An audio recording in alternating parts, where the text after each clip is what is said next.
So if we are not, if it's not possible to provide, to determine scientifically through modelling which activities, particular activities do and don't present certain risks, how do you make the decision between which activities should be prohibited and which shouldn't? Because the example given to me was, surfing was okay and fishing wasn't, and to most people they would seem to be fairly similar risk profiles. How can you make that decision that surfing's okay and fishing, for example, isn't? What evidence?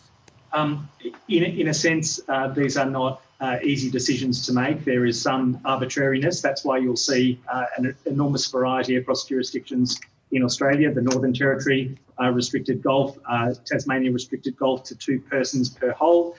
Other states and territories have made different choices. But the effective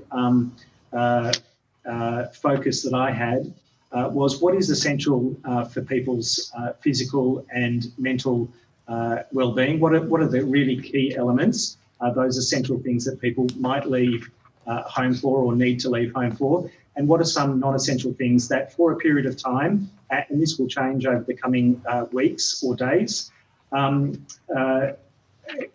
be considered non-essential. And so golf, in my view, some other activities were really recreational and didn't provide exercise. There are other alternatives for people's physical health, walking, running, cycling, that were available to them. And those water-based activities are clearly exercise. You get your heart rate up in doing them, surfing, paddleboarding, and the like. But for some, there is a grey area between recreation and sporting activity.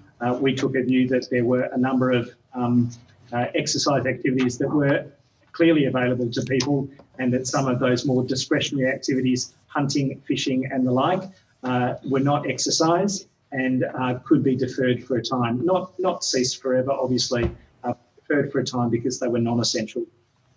Thank you, Professor Sutton.